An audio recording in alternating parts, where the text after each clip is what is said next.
Lepo pozdravljeni vsi skupaj. Torej, predstavil bom članek, ki sva ga napisala skupaj z kolegico Tanjo Istenič. Gre pa za to, koliko bi ob tem hitrem staranju prebivalstva in pritiskih na ekonomsko sfero lahko ublažili ta pritisk, če bi se približali dohodku iz dela, kot ga imajo na Švedskem, ki je, kot bomo videli, zelo različno od tega v Sloveniji.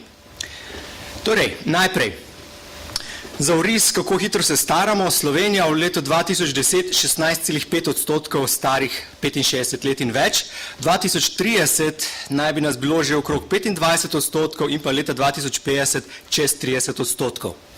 To je hitreje, torej hitrejše staranje kot recimo EU28, zaenkrat višji delež, potem tule nižja vrednost kot pa v Sloveniji in pa v letu 2050 tudi nižja. No in na tretji strani Švedska, ki pa ima trenutno višji delež, oziroma tudi 2015, koliko so zadnji podatki, potem pa ne tako hitro staranje do leta 2050. Da analiziramo vpliv demografije na ekonomijo, smo zdaj v enem projektu NTA, National Transfer Account, kjer porazdelimo posamezne ekonomske kategorije po starosti. In potem lahko v kombinaciji z demografskimi projekcijami ocenjujemo učinke staranja prebivalstva na demografijo. Ob tem pa gremo čez tisto arbitrarno določitev, da si v starosti od nič 19 let odvisen in pa v 65 let in več odvisen, medtem ko si vmes tisti, ki vzdržuje druge, ne, mi pogledamo, kakšna je dejanska potrošnja in proizvodnja in potem na osnovi tega pogledamo, v kakšnem obdobju so odvisni in kako zelo. Poglejmo, Slovenija in pa Švedska. Torej, Slovenija rdeča, kar se tiče dohodka iz dela, tale se nič ne vidi, puščica, tako da za manj kažem. Kar se razlikuje od Švedske je predvsem, da se mnogo pozneje na Švedskem umaknejo z trga dela, modra Švedska, rdeča Slovenija. Tole je pa potem potrošnja. Vidimo, da smo v začetku ekonomsko odvisni, vidimo, da je to precej dlje kot do 19. leta, potem smo ekonomsko neodvisni, vzdržujemo druge in pa spet ekonomsko odvisni bistveno prej kot pri starosti 65 let, kar predpostavljajo demografski kazalniki. Koliko je razlike glede umikanja z trga dela? Približno 7 let. Torej, tule zgoraj malo več, spodaj malo manj, v sredini pa ravno nekje okrog 7 let, če pogledamo razdaljo na abscisi. A mogoče zato, ker 7 let dlje živijo na Švedskem? Niti ne. V Sloveniji 80,9 zadnji podatek, Švedska 82,2. Torej, samo za 1,2, 1,3 leta dlje živijo, pa ostajajo na trgu dela približno 7 let dlje. Mi bomo to vrednost prehiteli že leta 2022 po projekcijah, torej bi naj bilo takrat življenjsko pričakovanje 82,3. Poglejmo v kombinaciji z demografijo. Kaj se zgodi v prihodnje z celotnim dohodkom iz dela v gospodarstvu in pa kaj se zgodi za celotno potrošnjo v gospodarstvu, če kombiniramo tele prikazane starostne profile z prihodnjimi demografskimi projekcijami. Vse povsod gre za najnovejše podatke, tako za starostne profile kot za projekcije prebivalstva. Ja, trenutno imamo okrog 10% višjo potrošnjo kot pa dohodek iz dela v gospodarstvu. A je to nevzdržno? Ni nujno, ker je še en kanal, to je pa dohodek iz kapitala. Torej, če več dobivamo iz kapitala ven, kot pa vlagamo notri.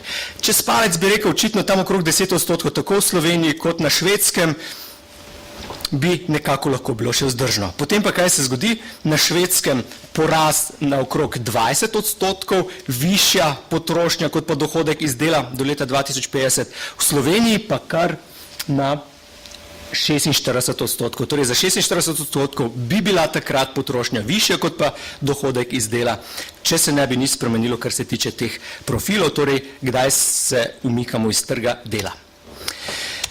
Se pravi, povišanje na Švedskem samo za 11 odstotnih točk, v Sloveniji pa kar 36. Kaj lahko naredimo? Če bi se primerjali tudi še z drugimi državami, predvsem zelo hitro izstopamo iz trga dela. Dajmo se tole vprašati, kaj pa če bi mi tako dolgo delali kot na Švedskem? Zakaj se jim ne bi dalo? No da, si pa razlika v življenjskem pričakovanju samo 1,3 leta, hkrati pa bomo itak že leta 2020-2022 prehiteli to vrednost glede na projekcije. Kaj se v tem primeru potem zgodi? Precej se zmanjša to preseganje potrošnje nad dohodkom iz dela, torej prej smo imeli rdečo linijo, mi pa pridemo potem v zeleno linijo. Predpostavljala sva, da se konvergenca k temule dohodku iz dela, kot ga imajo na Švedskem, začne leta 2020, kar se tudi nekako ujame s temle plani Slovenije, da bi takrat naj bila naslednja pokojninska reforma. Če se primerjamo glede na leto 2017, kjer smo danes, bi se pritisk zmanjšal toliko, da ne bi šlo iz 15 na 46, se pravi približno na 3-kratno vrednost, ampak samo na 30, kar pomeni samo na okrog 2-kratno vrednost. Sklep. Hitro staranje prebivalstva v Sloveniji, hitrejše kot v drugih državah, tako povprečje EU28, kot še posebej glede na Švedsko, kjer je precej višja rodnost in tako naprej, kar vse vpliva na staranje prebivalstva. Potem NTA kot prednost, ki kaže dejansko potrošnjo, proizvodnjo in potem odvisnost, ne pa neka arbitrarno določena meja starostna, kot se je v preteklosti uporabljalo v demografiji in je tudi različno po različnih državah. Zdaj pa, če bi se, kar je bila osnovno vprašanje članka, pomaknili, konvergirali v tale dohodek iz dela od Švedske, bi se zdržnost oziroma pritisk na ekonomsko sfero precej zmanjšal. Smo rekli, namesto iz 15 na 46 bi se ta pritisk potem zmanjšal iz 15 samo na 30.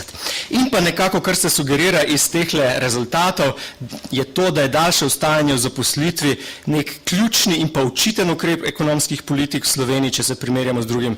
Torej, še da povzamem, še enkrat, na Švedskem živijo samo dobro leto dlje kot v Sloveniji, delajo pa okrog 7 let dlje. Hvala lepa.